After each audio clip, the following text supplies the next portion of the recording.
Hello? 2 p.m. Bible study. It's time. Look familiar. Feel familiar. Feel like you're back where you're supposed to be. Maybe. Maybe that's what's going on. We'll see. Ah, what a good day we're going to have. What a fantastic day we're going to have. Waiting for a few people to catch up. We just went live. Look at that. I hope you're having a great day.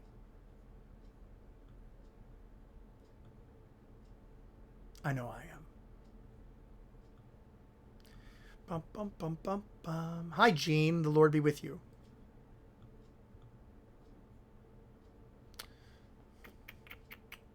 Hello, Terry Lynn. Linda Kimmel.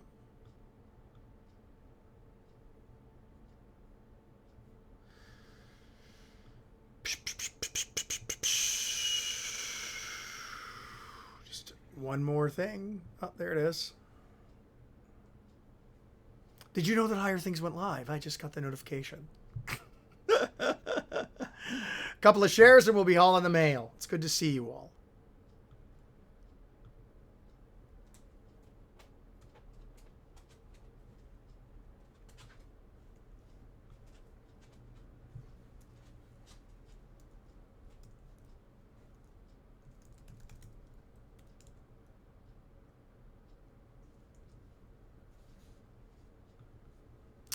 All right. Time to get rolling. Looks like there's a little bit of a delay, but no big deal. We got this down. We got this down. All righty. Let's rock and roll on this one.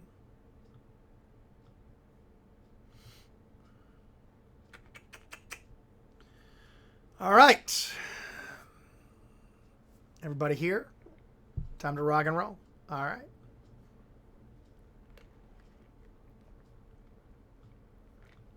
We were still doing Genesis when I was here last time.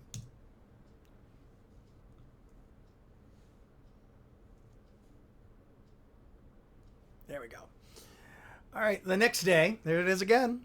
I did escape. I've got no strings to tie me down. The next day, Jesus he wanted to go to Galilee. And he found Philip. He found Philip. Okay, so previous chapter, we have found the Christ, verse 41. That 2 verses later, we find out who found whom. Jesus found Philip. Yes, he's under the blanket. So, if you thought that that deer, was it Andrew? I think it was Andrew. Right. We have found the Christ. Well, I don't think you did. Thanks, Steve, for caring. Sophia is still symptom free. So he found Philip. He found Philip. He found Philip. Who does the finding? Follow the verbs. He found Philip. So you can either go with young Andrew, who's like, we found the Christ. Or you can go with Jesus, and then you'll find out who found whom. He finds Philip, and he says to him, follow me. This word, hi Sue, gives the very faith that it requires. Follow me is an enlivening word, a gospel word that gives the very faith that is needed with the follow me. Think about it. That's the sort of God he is. He's the God of follow me. He speaks the word enlivens faith for them to follow him. Now, Philip was from Bethsaida.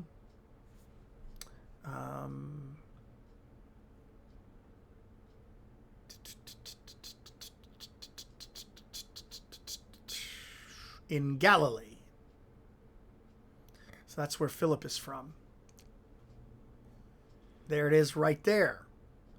They're going to be in Capernaum in a few verses, but there they are right there in, that's where Philip's from. He's from Bethsaida in Galilee. Philip found Nathanael. We had Nathanael's Day a few weeks ago. Hi, Debbie. The Lord be with you. Philip found Nathanael and said to him,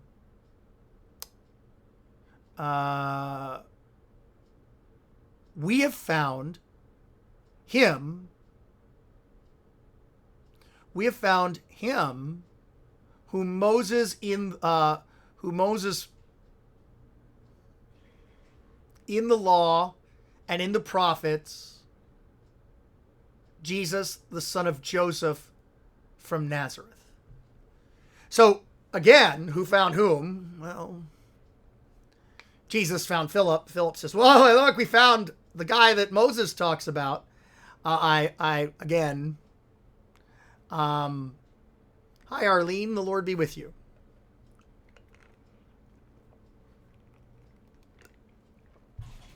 I'm going to go with Jesus on this one. I think you should too.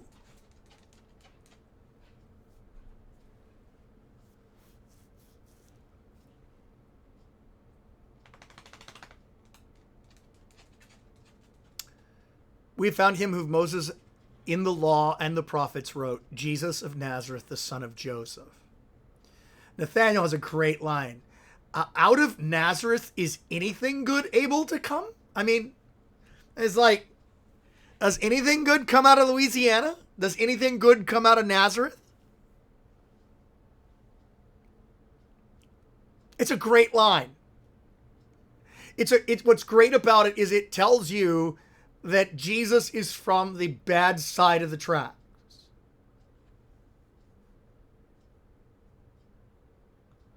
He's not from the good side of the tracks. Their response is, nothing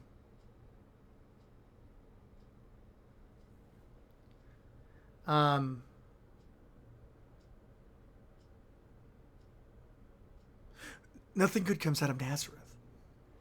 Can anything good come out of Nazareth? When I was growing up, they would always talk trash about West Baton Rouge. And West Baton Rouge would talk trash about East Baton Rouge. There's always somebody looking down on some place, and Jesus is from the most looked down of place. That's where he was raised.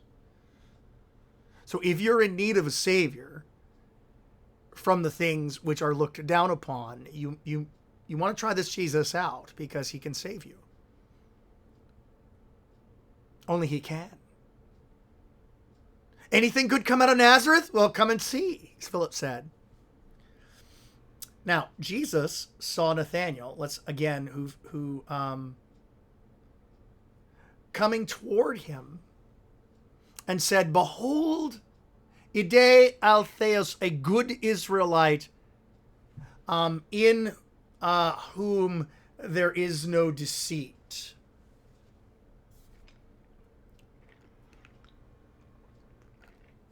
So what do we know about Nathanael? Nathanael, Colonel Davis is here. Nathanael was an honest Jew. An Israelite in whom there is no deceit.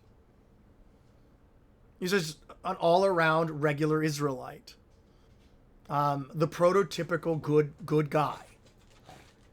Nathanael said to him, how do you know me? Jesus answered and said to him, before Philip called you. That's an interesting... Hold on one second. Before Philip summoned you is I think it's a sort of appeared to you, maybe, called, summoned, voiced, sent for. Before Philip sent for you, when you were under the fig tree, I saw you. And this sort of tells you the character of our buddy.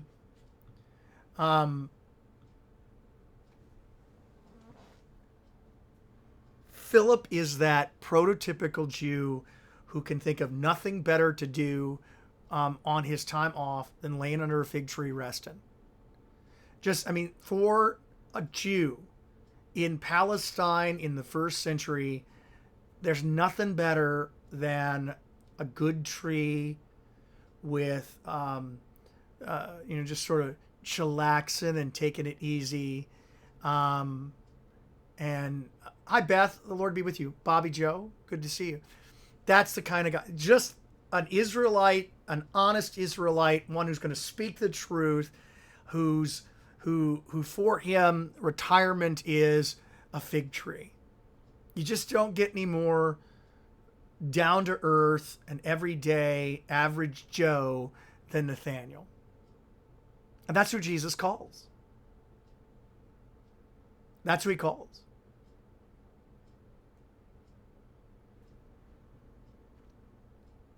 I called you when you were under the fig tree. I saw you. Nathanael answered and said, Rabbi, you are the Son of God. You are the King of Israel. And if you're unimpressed by this, don't fret, because Jesus is unimpressed by it too. All that it took for Philip to believe that Jesus was the Christ, the Son of God, the King of Israel, was that before Philip did anything, Jesus was already on it.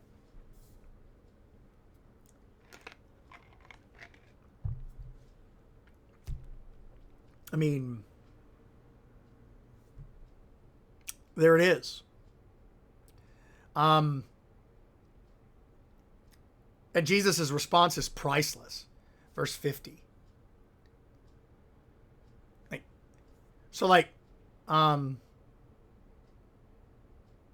Jesus answered and said to him, because I said to you, I saw you under the fig tree, mezotautu, you believe? Greater than this you'll see.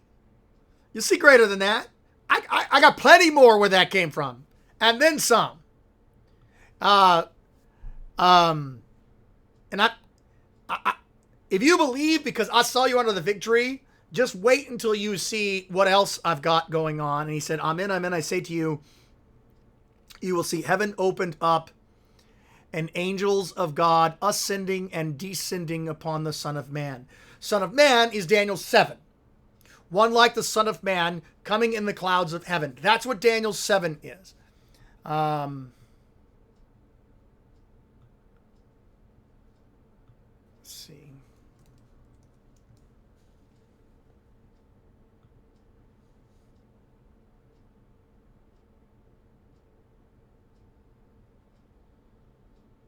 There it is. As I looked, the thrones were placed, and the Ancient of Days took his seat. His clothing was white as snow, and his hair of his head was like pure wool. His throne, fiery flames, its wheels burning fire. So God is characterized as the Ancient of Days. He is pure white as snow, pureness and holiness and set apartness. Fiery flames along with the steam come up from his throne, showing that he's the God of Abraham, Isaac, and Jacob, of burning bush flame. He is a God who sits in the burning bush. He sits in the flames. His throne was fiery flames, and its wheels were burning fire. No Game of Thrones iron throne made of swords that a dragon melted. He sits in the very fires of purity which purify us. He is the God of I am who I am. A stream of fire issued and came out from before him. Thousands and thousands served him, and 10,000s upon 10,000s stood before him. The court sat in judgment. The books were opened.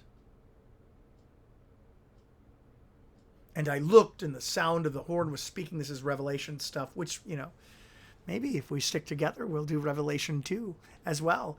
The beast was killed, the body thrown. That does sound like Revelation. And given over to be burned. That's not what we're here for, though. The rest of the beasts, their dominion was taken away, but their lives were prolonged for a season and a time. And then, in the night visions, verse 13, I saw one like the Son of Man, coming with the clouds of heaven. To come with the clouds of heaven is to come as God himself. When Jesus says, I'm the Son of Man, it means not, I'm in solidarity with you. It means I'm in solidarity with God. Okay? Son of God actually means he's in solidarity with you. That evokes Adam and God's creation and the sons of God and the daughters of men. It evokes all of that Genesis stuff. But Son of Man invokes Daniel 7 stuff. Behold, with the clouds of heaven there came one like the Son of Man. And he came into the Ancient of Days and was presented before him. And to him was given dominion and glory and a kingdom, and all peoples, nations, and languages should serve him. His dominion is an everlasting dominion, and his which shall not pass away, and his kingdom one that shall not be destroyed. And after all of this, Daniel puked. That's verse 15. As for Daniel, as for me, my spirit was within me, was anxious. The vision in my hands alarmed me. Yes, he wasn't like, God, you finally got it. It's good that we're here. Let's do some temples, one for you, you, and you. You get a tabernacle, and you get a tabernacle, and you get a tabernacle. Now that doesn't happen here. Here, all dominion is given to the Son of Man. And so Jesus then now identifies himself as the Christ, the Son of Man, the one who comes with the clouds of heaven. Yes, lo, he comes with clouds descending, once for every sinner slain. Thousands and thousands stretching out before him. Oh, what a great hymn.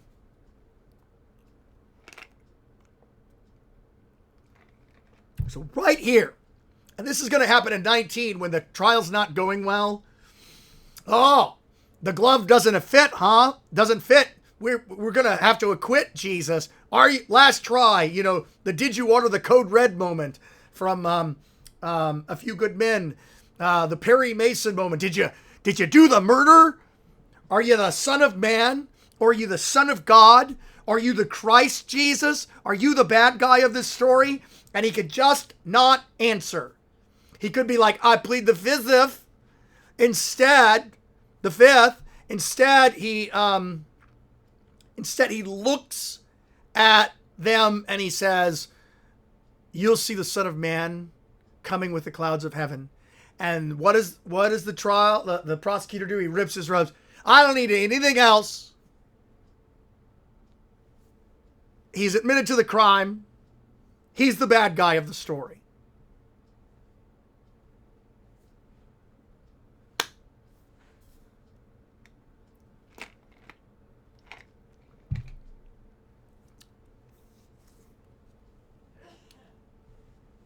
That's it. Seriously? Cheryl, why you hating? It's just me in this room. Just got back from the Rona. It's going to take me a while to get warmed up. Cut me some slack. All right. That's chapter 1. Any questions? Comments? Thoughts? Anyone? Bueller? Even he's abandoned me. Here you go, buddy.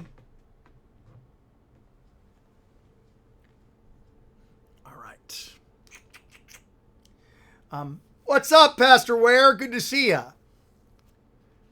Oh, that's Hebrew. I can look at that all I want. It won't make sense. All right. On the third day.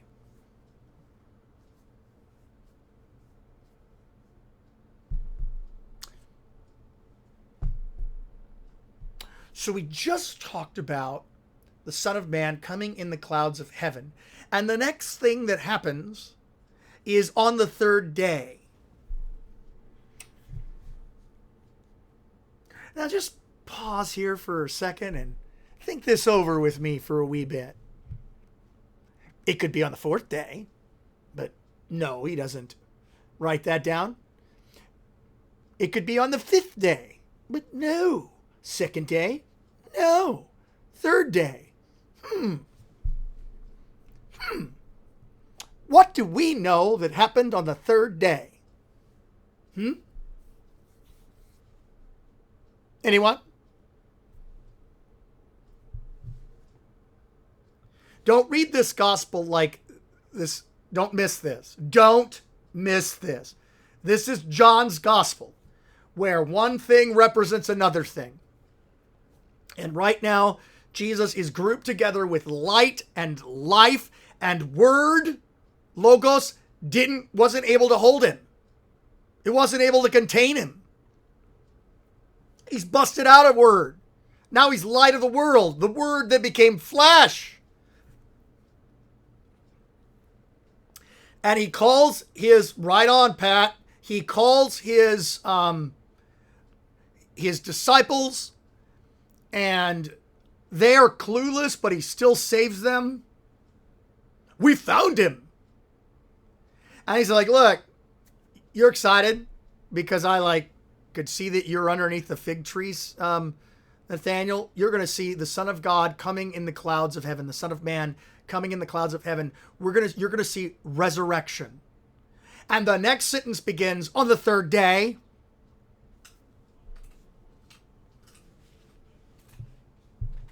Really? On the third day? Really?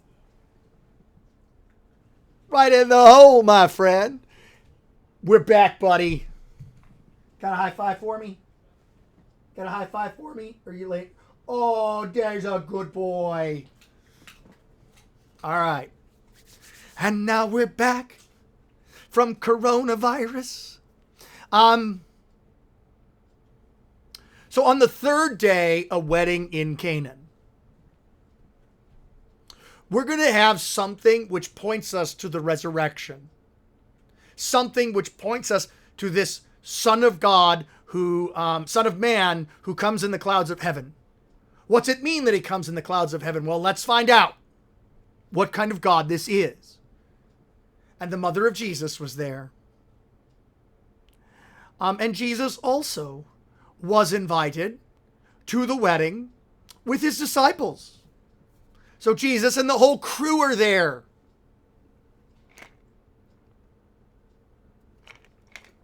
I want to take a moment here in the middle here and support the Higher Things store. You'll love that new ink blot. Make sure you go to store.higherthings.org and buy some merch and help out the greatest youth organization on the planet, which is giving you all of these wonderful resources to teach you and to teach your kids.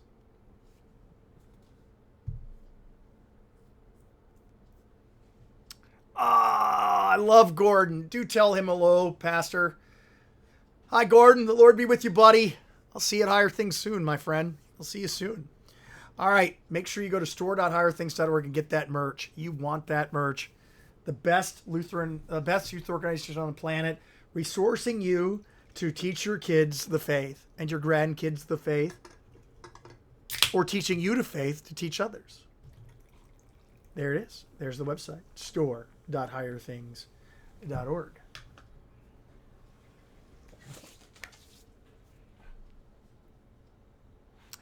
When the wine ran out, what? Let me tell you, weddings were like 7 days affairs in the New Testament times. That was a party that lasted. Oh, look, third day.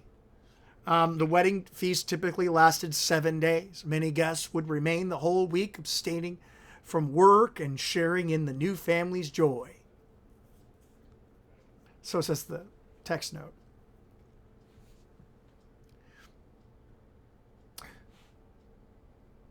No wine? No good.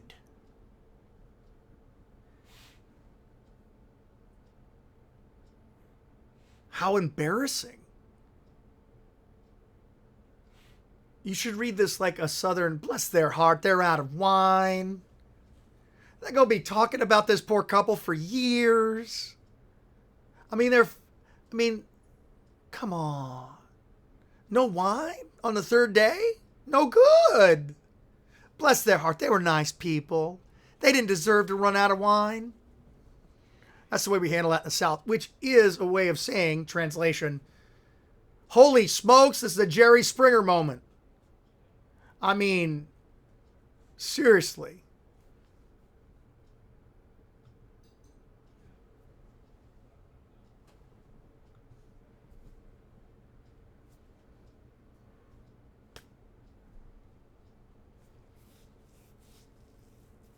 Bless their heart, out of wine.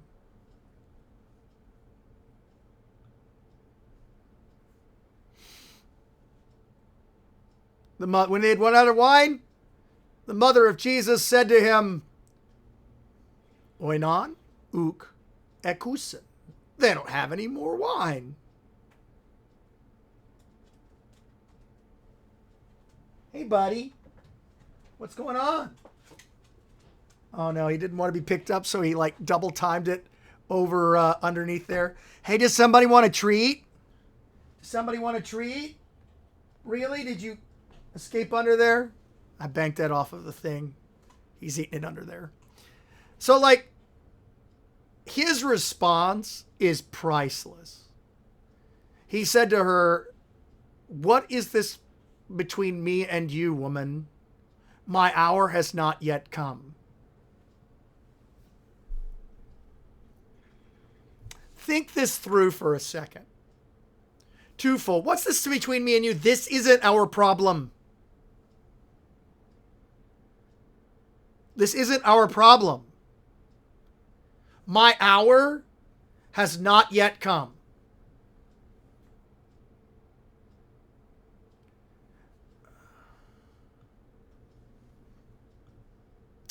I never heard the message of Cana whether in the evangelical churches except the one where the preacher assured everyone that Jesus did not give them anything alcoholic.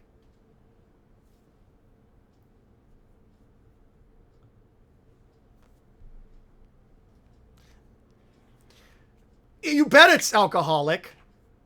And not just alcoholic, it's good alcohol. What is this between me and you, woman? My hour has not yet come. I want you to take that expression, my hour, and I want you to hold it. Because this is a huge. Everybody's talking, and there's no, one of the biggest themes of this book, it's huge, is his hour. Everybody's talking about it. Huge. I want you to hold that. Because it's very important. Third day, his hour, Son of Man, all within 10 verses of each other. His mom does the thing that moms do. I absolutely love it. His response is, what is this problem? What is this problem? What's this my problem? This isn't my problem. And his response, my hour's not yet come yet. And her response is priceless. She looks at the servants and she does what moms do. She totally ignores him. Do whatever he tells you.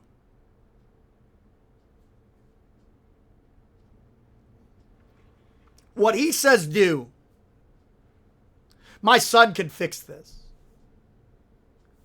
Mary, did you know that your baby boy could turn water into wine? I think that's part of the song, isn't it? Yes, she did know. She heard it from the angel. She observed it herself. You bet your sweet Bippy, and I don't even know what a Bippy is. She knew. This isn't our problem, Mom. Do whatever he says. It's just priceless. It's just priceless.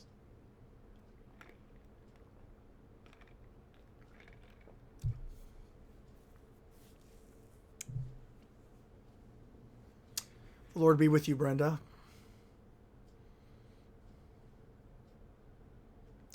And Jesus, as is his way, obeys his mother for us.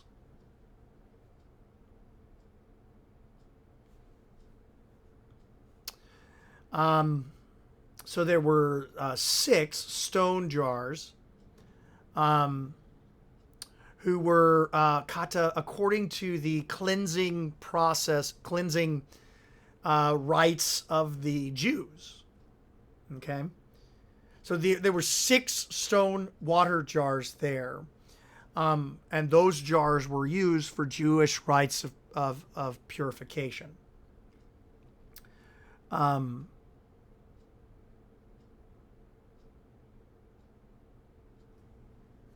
The stone jars were reusable, says the note right over there. Stone was clean. So 6 stone water jars, and they hold about, you can see the note here of what it actually says, 2 or 3 measures, which is about 10 gallons. Okay.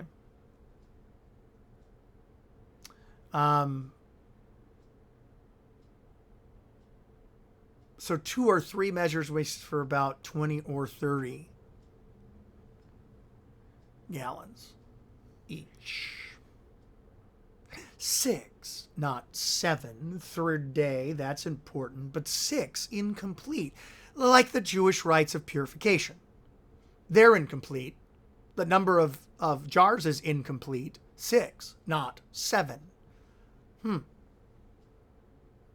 But the Son of Man is going to have an eschatological party at this wedding, a last day wedding, which will point us to a greater wedding, which will occur when his hour comes as he hangs on the cross, answering for our sins. And there he'll speak to his mother again, this time to give her away. Because when a man leaves his father and mother and unites to his wife, and his bride is the church. 2 or 3 measures each. And he said, fill the water jars, the jars with water. And they did them to the ano, to the top. Okay? To the top.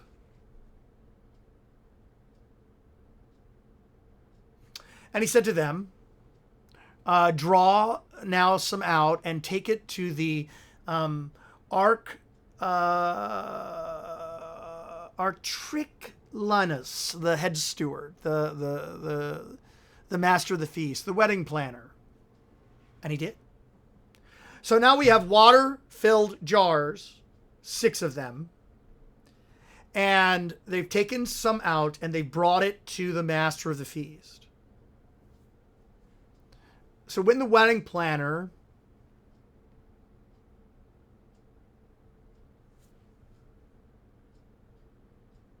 tasted the water having become wine, he did not know where it came from, although the servants knew, who had drawn the water. So he calls the bridegroom and says, and you got to say this next sentence with just a touch of twang. You should have this sort of, this should sort of be read as if you're in mid-party, the beer's flowing, the wine in this case, and everybody's happy. You really can't read this like this. You can't, this doesn't work, you know. Everyone serves the good wine first, and when people have drunk freely, then the poor wine, but you have kept the good wine until now. That is not how this is to be read. No. All men first the good wine. They set it out. And when when everybody's well drunk than the inferior. But you have saved the good wine until now. Jesus doesn't, this guy has been rescued by Jesus's mama. Okay? Because the mom's behind the whole thing, telling her son what to do, and he does it. Because that's the kind of Lord he is.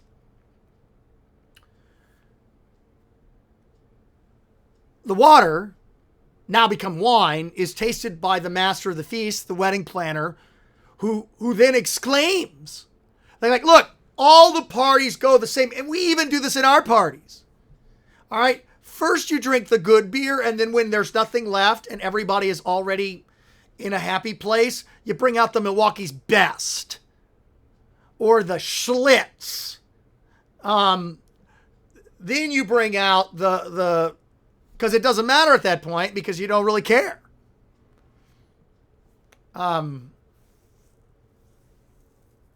Yes, Steve, it doesn't sound like grape juice. In fact, it sounds like the opposite of grape juice. If you're spending time trying to make sure Jesus isn't having wine, you're missing the point. It doesn't just become wine. It becomes good wine. So if someone tells you, Jesus didn't turn water into wine, you're like, yes, I agree with you. And they're like, really? I believe he turned it into grape juice. Wrong. He turned it into good wine. Not just wine, but good wine. He saved the wedding.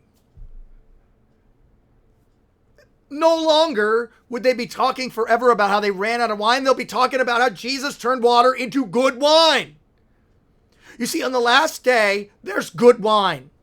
It's not bad drinking on the last day.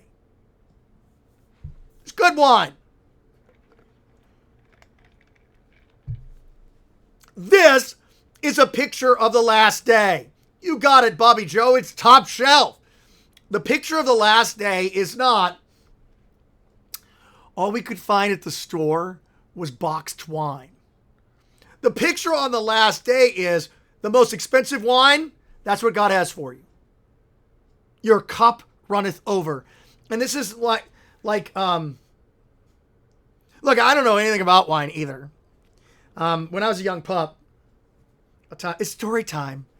When I was a young pup, I was hanging with actually two presidents of higher things. Pastor Bill Swirla and Pastor Clement Preuss. Clement Preuss is with the Lord. But they were the president and vice president. Clement eventually retired. He was suffering from cancer. And Swirla took on. But these were two mentors of mine. And we were sitting around, and they were trying to introduce this Southern boy to wine. That's me. I'm the Southern boy. And Clement would take a bottle, and he would pour it, and he would set it in front of me. And Swirla was sitting right next to me, and Swirla would look at me and go, "That one's going to be a little bit peaty." So you're going to say, "I can taste some of the soil."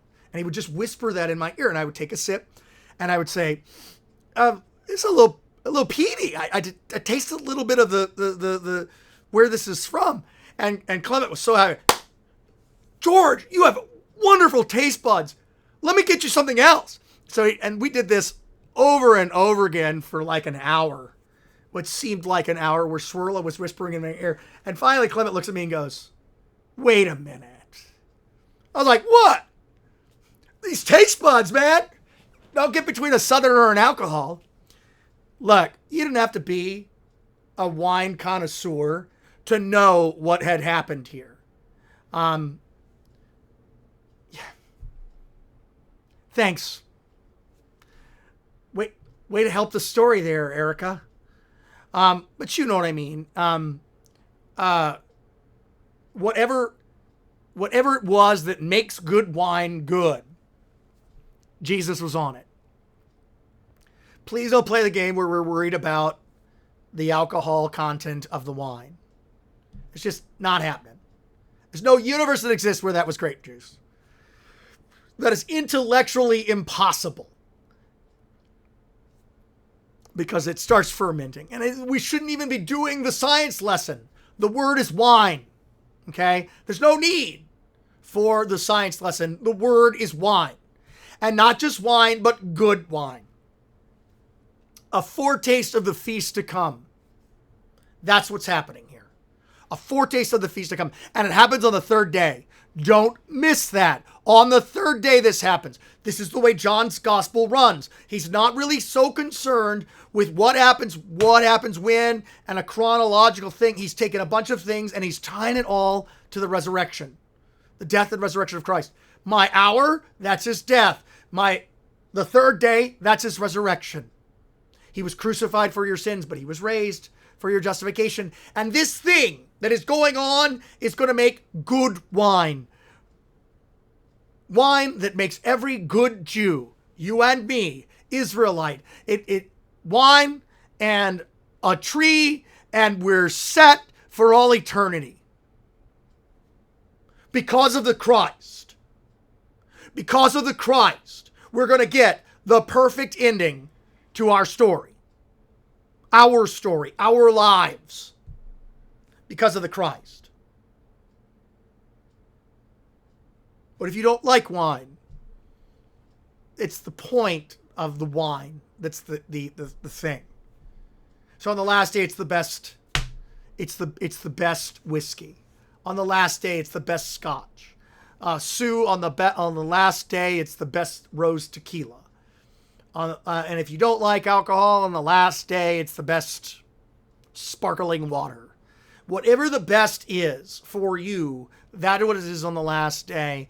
But the imagery of wine that's flowing is an Old Testament image of the perfect life for Israelites. They're going to get a land flowing with milk and honey. And they get that land flowing from milk and honey from the Christ, from the Son of Man, coming in the clouds of heaven. This was the first of his signs. Signs. Something which points to something else. This was the first big giant arrow that Jesus did in Cana in Galilee. And he epiphanied his glory. Okay, so chapter 2, glory. Chapter 1, no one has seen God. But the Word made flesh. We've seen his glory. And the one who's full of grace and truth. And here we see the glory again. A glory of a God who feeds his people, who tends to his people's needs, and cares for them, and saves them. His first miracle is usually done on the Sunday after Epiphany.